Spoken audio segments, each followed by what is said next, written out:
Happy Monday, everyone. It's cold.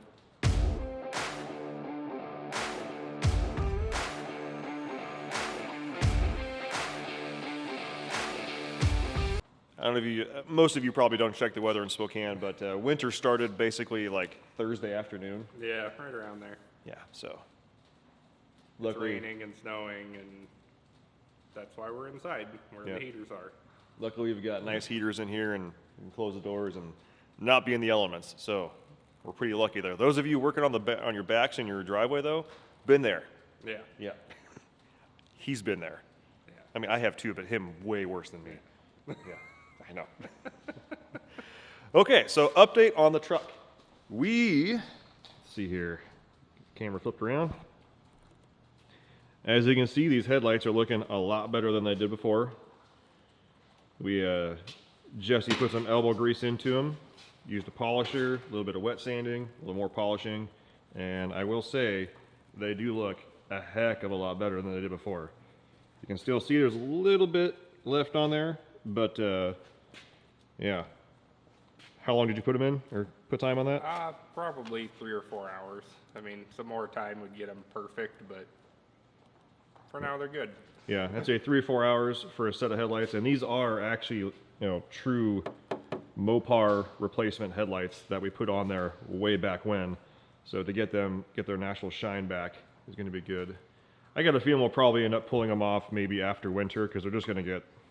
They're just gonna get blasted. Yeah, They're already blasted, but yeah, it's like at a certain point, it's all about how far you want to go. You can make them look like brand new and wet sand for a day, or you can get them back to usable, which is what we did.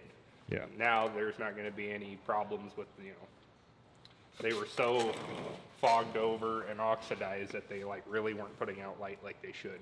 But now getting them polished back up, yeah, there's light scratches and stuff in them, but they work like they should now. Mm-hmm. And then you also saw we got the bumper off, and Jesse pulled the winch apart. Yeah. What'd you find? So I pulled the planetary gear set apart on the winch. It was very rusty. It was very just gunked up. You can tell there had been a lot of water sitting in it for a long time. That was not the problem, although it was a problem.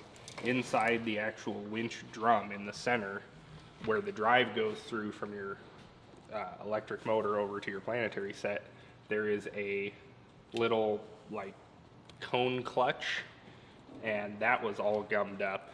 And so taking that out, cleaning the inside of the drum out, getting everything kind of readjusted, slammed back together, works great now. So Awesome. That's always a plus. oh yeah, Take it apart, clean it, put it back together, and it works. and actually find the thing that was wrong instead of scratching your head and going like, what now? So now all we have left to do is put our new worn synthetic rope on with a new Factor 55 fair lead, and then it'll be good to go. Sweet. And we've got, wait, is that the old one or a new one? That's a new one. Very nice. And why are we supposed to use that one instead of the roller type? You don't want to use a roller type because it can get caught in between the rollers, like on the outer edges where a wire rope isn't going to, and it doesn't really need the rollers like a metal rope does. And I do say rope because they call it wire rope when it's a winch cable. This is synthetic rope. So on a synthetic fair lead, it's just smooth, rolls right over it, doesn't matter.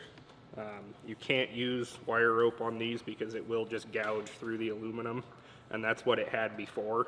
It clearly hadn't been used because there wasn't any gouging in the aluminum, so somebody probably just threw it on there so it looked good, and that was about it. So now we'll have a good one. It's all nice and new and shiny, and some good synthetic rope. All right, so we got our new synthetic fair lead on. We have our new synthetic rope, and as you can see, this has a bunch of red rope right at this end of it, and that's what tells you that you're at the end of your line. So this will be like your first kind of wrap on the drum. We've got quite a bit, probably 6-8 feet of it there. Another good thing is when you roll this on, first you have to power your winch on. Most of the time you'd have your truck running. Since we're in the shop and we don't want to fog everybody out with diesel fumes, we're going to throw a battery charger on the truck and run it with the truck off, battery charger on. And you also want to make sure that while you're spooling, that it goes across evenly and kind of lays on top of itself all the way across. synthetic line also has some stretch to it, so you kind of want to have some positive pull on it the whole time so that it stretches out and lays on nicely. It's a really good idea to do this if you can like hook your winch line to a telephone pole or a tree or something, have your truck running in neutral and just pull the truck to it and have somebody watching and making sure that it's laying on nicely. But like I said, we don't have that opportunity today. So we're gonna just do it by hand pretty much with the little clicker here and make it happen. So we mentioned before this truck did have a stack in it. We are going to be putting something over that hole, which you can see right over there. What do you got cooking, Jesse? I just made a couple little test pieces to kind of mimic the corrugated floor of the bed. So I think this was the one that actually ended up working out. So it's kind of made to cover up that little spot in the bed. We'll get it all welded in one of these days before we do too much else to the bed. Try to get the bed liner kind of matched back in over the top of it. All right, Dave, what do you got going on? I am working on the, I guess we're calling it the C40. It's that 65 Chevy truck, and it's got this trailing arm rear suspension. We got these fancy Camburg trailing arms, and the shocks that I've got for it were kind of, the bypass tubes were like smashing into the side of the arm. So I'm taking these fancy, like $1,000 arms, and I'm chopping them all up and make them work for what we need them to do. So that's today's project. I'm gonna try to end up finishing this thing so that it ends up looking as good as it did when they left Camburg shop. But I gotta make them work for that. Tuesday. I'm sorry, Jesse's very excited right now. All right, Jesse, what do you got going on? Making a sign.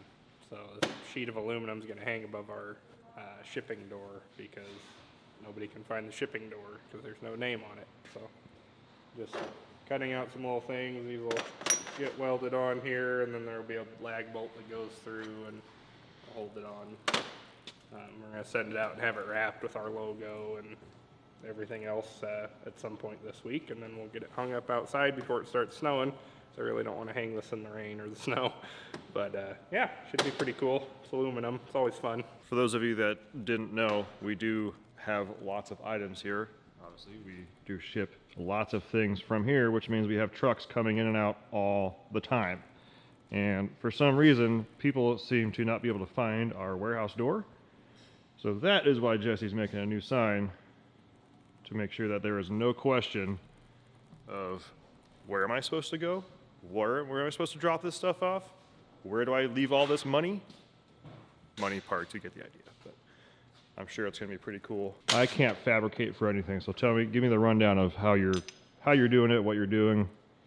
Well, we just need a way to attach this to the corrugated metal siding that's on the side of the building. So it needs to have some little standoffs so they can bolt to the bottom of the rib of the sheeting and then through into the OSB and everything that's behind it. So we'll drill some little holes here.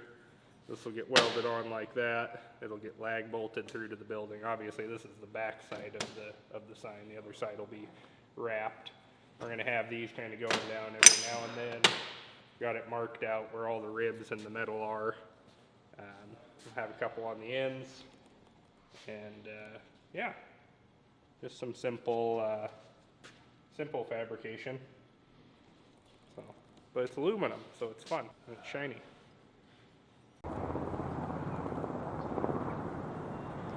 All right, it's there.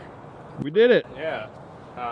Well, Jesse did it. I mean, it's pretty, like, I guess it's pretty simple. It wasn't rocket science, we're not saving lives here, but we did make it easier to find our door. It's all aluminum, it's all welded up, it's all hammered into the side of the building there, so. We'll go on the inside and see how you attached it. But yeah, You can't. we can't, okay. No. I see the framing and everything, and the wrap turned out great. Shout out to CW Wraps. The fun part about it is that this building is made out of concrete. Like, if you've seen from the videos inside the shop, it's like concrete walls, concrete roof. It's an old building from the 30s. but a lot of like this side has been framed in and redone, so there is some wood on the side here, except for about the top 16 inches is all concrete. So we got some lag bolts in the bottom, and then found out we had to go get some what do they call them, wedge anchors for the top, and a hammer drill, and hammer it into the top. So it's always something. Yesterday Ben was over dyno testing the diesel, and I guess it did really good. And I was over here finishing up these trailing arms. They're all pocketed in for the bypass tubes on the coilovers, and it should be pretty good. Cycled it, it gets a ton of travel, and now I'm gonna move forward and go mess with the front suspension, steering, and track bar. You want to show me real quick, give these guys a glimpse of what we got going on? Yep. Suspension travel, you wanna see this thing get rad? Check this out.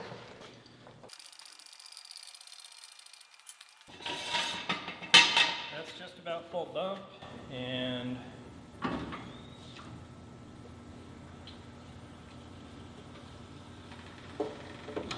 right there's droop. It'll actually go quite a bit farther than that, but the jack's stuck under there. We're working a little bit on Atlas, our F450 today.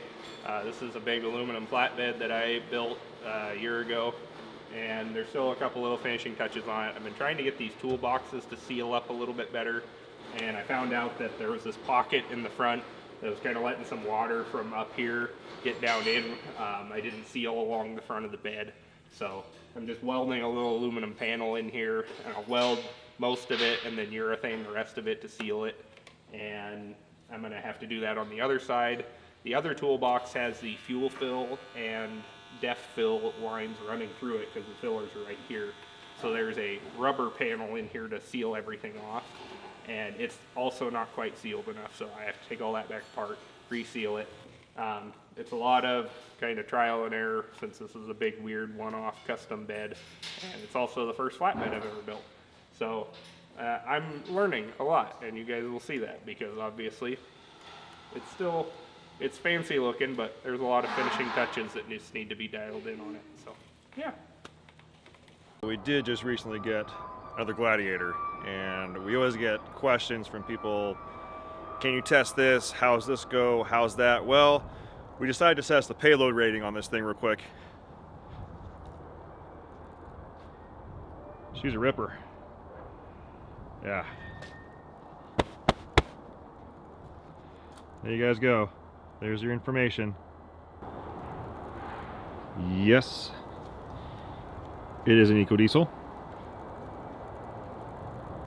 You may have seen this thing in the background. This is a green Jeep Gladiator with a diesel in it. Now we've got two Jeep Gladiators in the shop. This one's getting Super Duty axles, link suspension from Rock Crawler, and a bunch of custom armor underneath from Artec Industries. This thing's gonna be awesome. Big tires, little diesel engine. It should peel out pretty good. Another little update on the Megacab here. Jesse has been working more on making sure that that will match when it comes time to put the hole, or cover the hole where the stack was. As you can see, we've got a rack in there to hold a spare and fuel cans and probably a jack and a lot of other kind of cool stuff.